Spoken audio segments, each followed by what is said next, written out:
Good morning. I'm Andrea with Happy Cloud Creations, and I am jumping on today because it's week 2 of the Joyful Meadows Quilt Along. If you haven't joined us yet, it is not too late to join in. The pattern will be 10% off through the rest of the Quilt Along. So go grab your pattern, grab some fabric, and get cutting. This week, week 2, last week, we cut all our fabrics. The pattern has 2 methods of cutting your fabric. If you're going to use the 4 at 1 time flying geese, or if you're going to use the 1 at 1 time flying geese. So make sure you choose the correct cutting instructions for the method that you want to make. That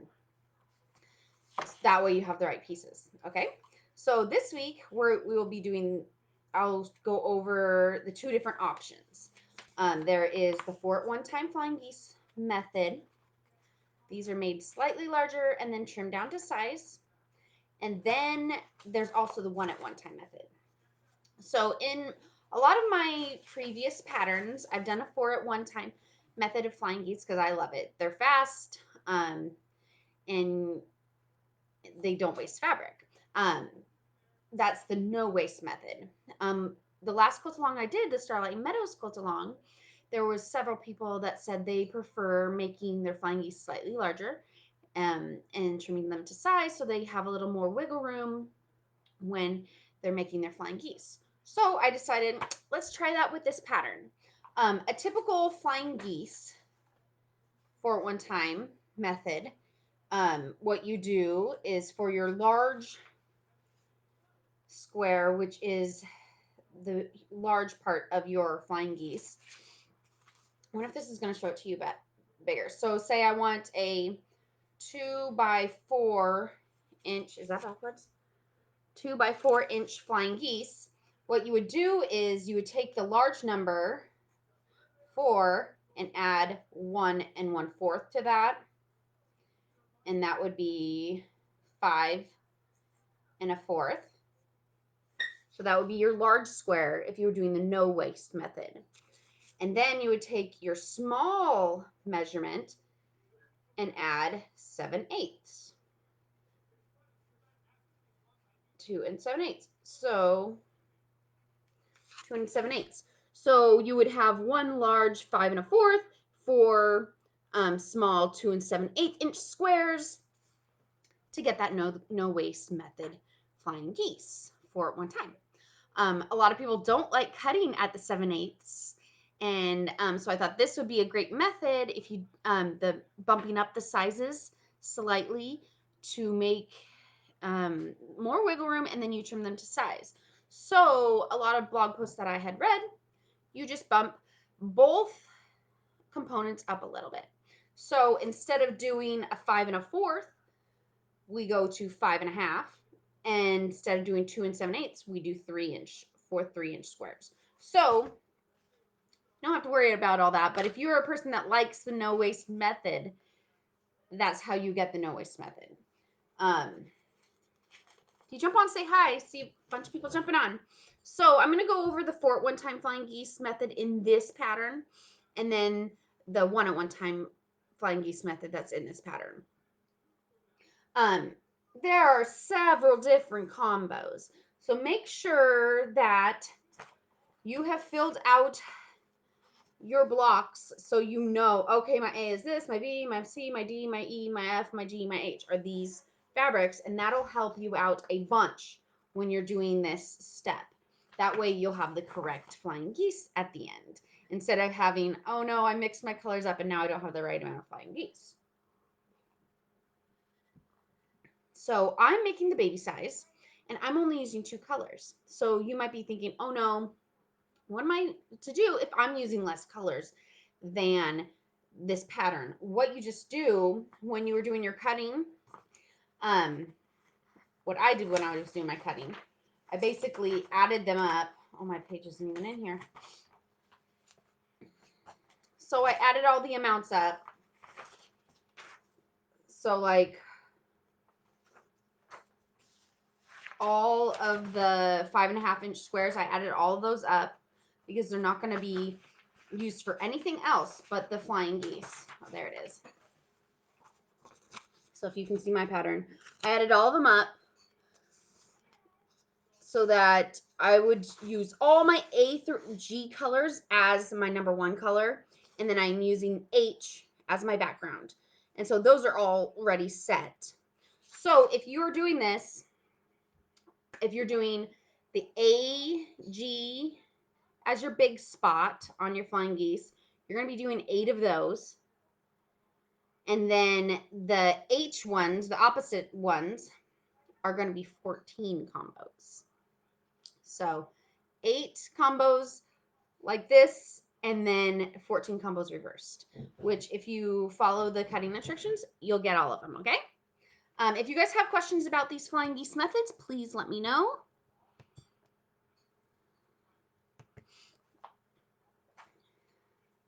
Jump on, say hi so I can make sure I can see comments. There's been a couple live videos I've done in the past where I couldn't see comments throughout the whole video. And so then people had questions and I wasn't able to answer them. Okay, first step. I actually like to draw my lines on my fabric before I pin it to this large square. You can't see, I don't know if you can even see my line. What I did was I used a hair marker. It's like this plastic marking tool from Clover, and it just leaves a little indent in the fabric, and it makes it easy to see. I can see it, but you probably can't. It doesn't, you don't have to worry about any ink washing out, and that is one thing I love. Also, you mark it 3 days later, it's still there. If you have a disappearing ink pen, it's not there anymore. So that's why I like the hair marker. It can be harder on different colors, like on the back of this floral, it's a little harder for me to see than on the white. So that was the only problem with that.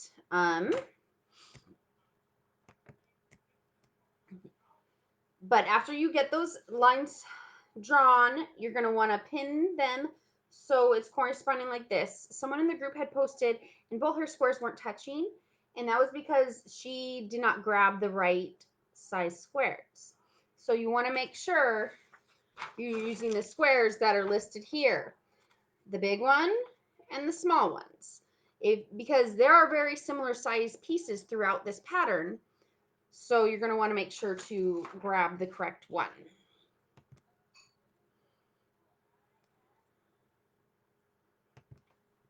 All right, so once you've drawn that line, also in the pattern, it says if you're not really sure about your 1/4 inch, and a lot of times these don't end up correctly, that's one thing about the wiggle room that will help. But also another method is you can take your ruler and line it up so that it's a 1/4 inch from the center, and you can just draw 2 lines on a 1/4 from the center, 1/4 from the center, because you're going to want to sew a 1/4 inch from that line. And I'm doing white on white thread, of course, so you can't see that, huh? Wow, Andrea, great job.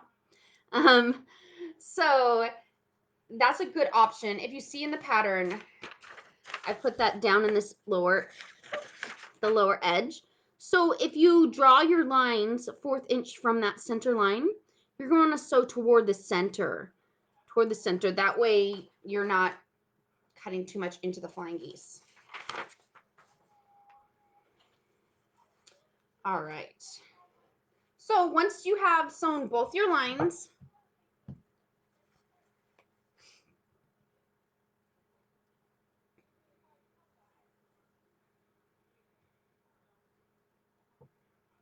and take out the pins. And then I just use my scissors to cut down the center, because I know of some people that have had little accidents. And oh, there are comments, but I can't see them. So, okay, I'm going to pull up my phone. Good morning, good morning, good morning. Okay, a few of you said hi, but I cannot see comments for some reason. So I'll have my phone popped up in case there's any questions. I just take my scissors and cut them down that center line that I drew, which is a 1/4 inch from both seams. Then you have 2 little components that look like this. And basically, I like to first set my seam, no motion, just press down with your iron, and then finger press it open, and then press again like that, like so.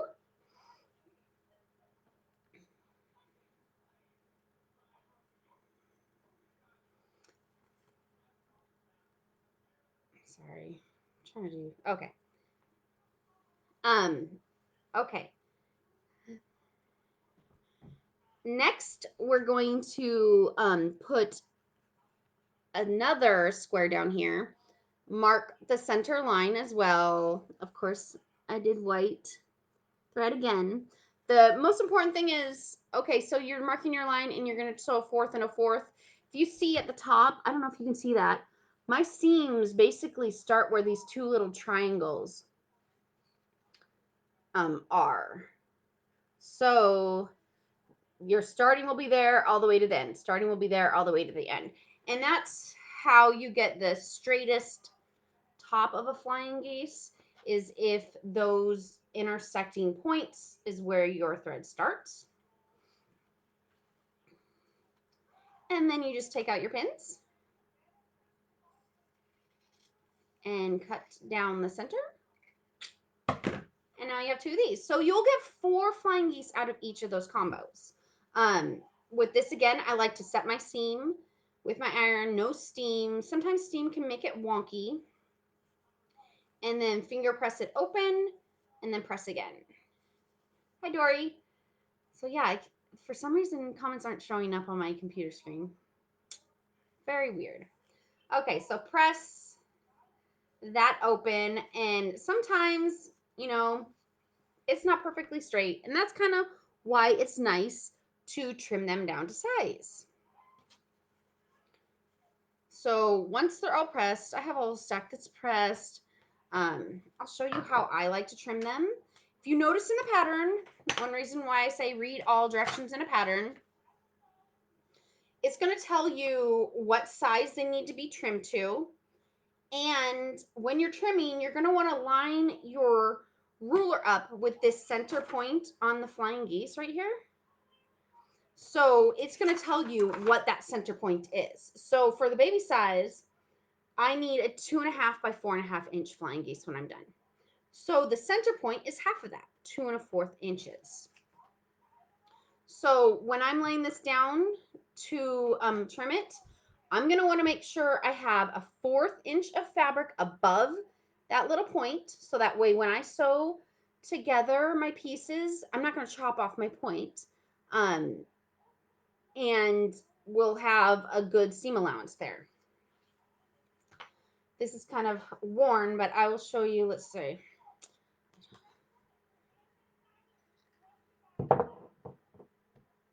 Okay. Let's see if I can share this with you guys. So it's kind of backwards to you, but I take my ruler, 1, 2, and a 1/4. I'm going to line that 1/4 inch up with the center on my triangle right there. And then also I'm going to say, oh, here's my 1/4 inch line. I want that just hovering tiny bit above that triangle. And now I'm going to look at where this 4 is, which is my 2 and a 2.5 inch mark. I want that to be right at that corner. And 2.5, I want that point to be right at this intersecting line. So that point, and that point.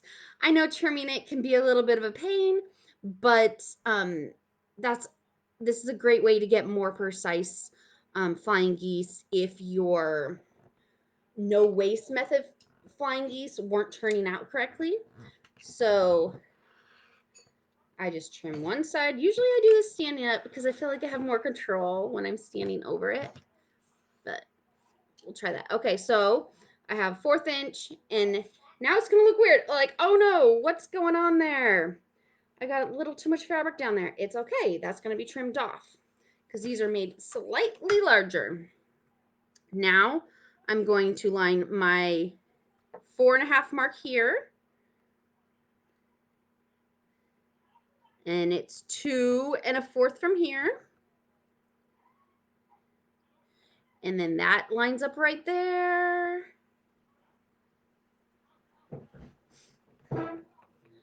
It should work out. There we go. Ta-da! And we're done. So if you're making sure to check where these points and that center point are when you're trimming it up, they will turn out way better than if sometimes you make them and this is all funky on the waist, but you don't have enough room to trim. That's kind of why this is better. The trimming down, making a little bigger, trimming down, it's a little better for if you're new at the fort one time flying geese. It's just trimming it. You got to make sure to take account of where these points need to line up on your ruler. Does anyone have any questions with the fort one time flying geese? Enjoying following even if not participating this time around. Enjoying Arian's creations and may try a 2-color project later on. Awesome, Deb. Yeah, if you guys can't sew along with us right now, just follow along. I love seeing everybody's different fabric combinations because like sometimes my mind gets into a rut of the things I like and I don't think I would like anything else. But then I see other people's fabric combinations. I'm like, oh my goodness, that's so awesome together. I never thought to try that. I really want to try that. So it's really cool just to follow along and see all of your guys' different like creativity. I love it. So if nobody has questions with the fort one time flying geese, I'm going to go over the one at one time flying geese. This is probably more common than the fort one time flying geese. But there's a little bit of waste with it, but some people find that it is a lot more accurate for them. Some people actually make these larger and trim them down, which I've never done. What I like to do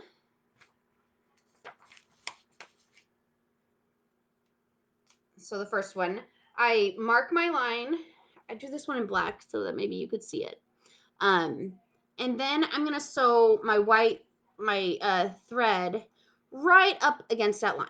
So some marking tools make a larger line than others. So that's why I like to say, you just want to chomp right into that side of the line on this side of the line. If you go too much into this side of the line, you're going to lose some of your flying geese. Oh, good, Julie. Julie's on her lunch break. Yay. Yeah, the kids start school at 10. So I was like, ooh, 9 kind of would be perfect, huh? So I like to leave it all intact. I found this tip from, I think it was Emily Dennis on, Dennis, I don't know how to pronounce her last name, Quilty Love. She's on Instagram. She's over here on Facebook as well. But leave it all intact and then press it just to make sure all of your corners are lining up before you trim anything off. And if they're lining all up, you can snip out these back 2 layers and you're good to go. And then it's still the same shape. It's still a 2.5 by 4.5 inch rectangle.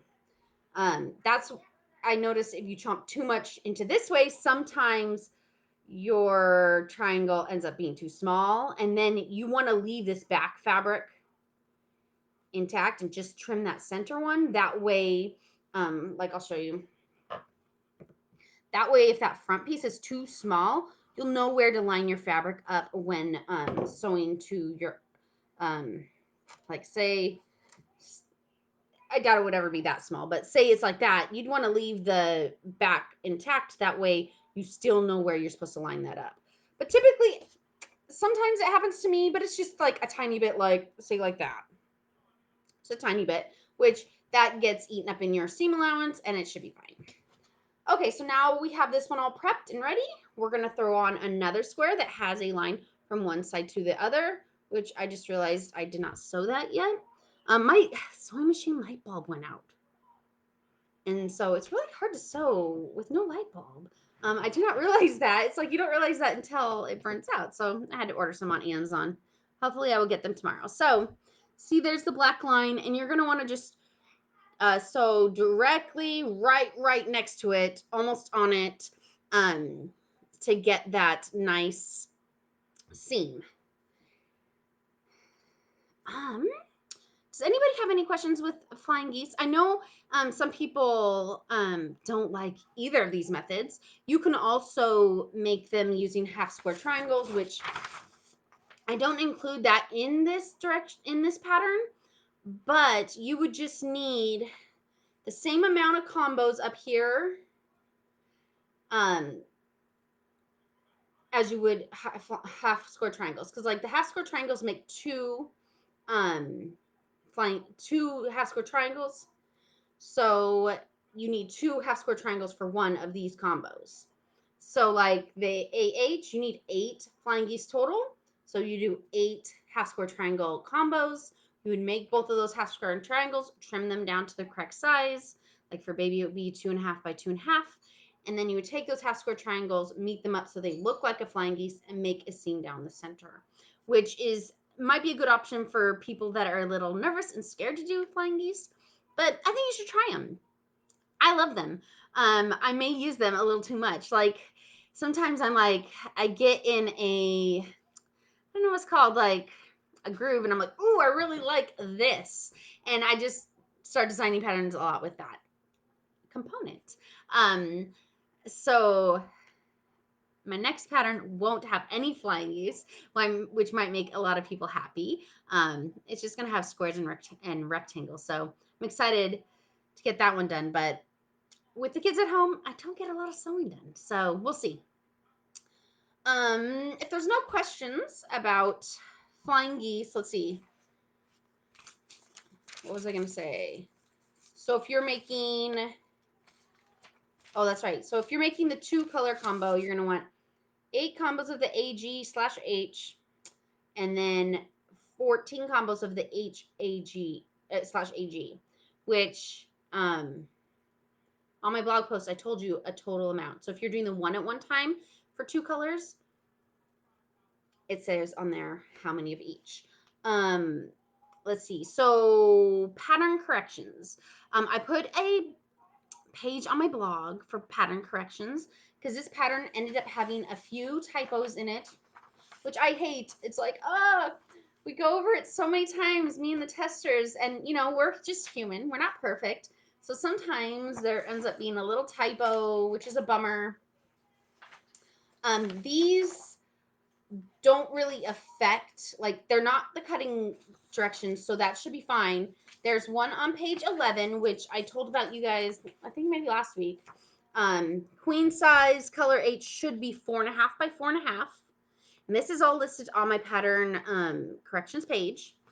And then page 13, king size block, the ending size block, like what this block should be 32 by 45.5.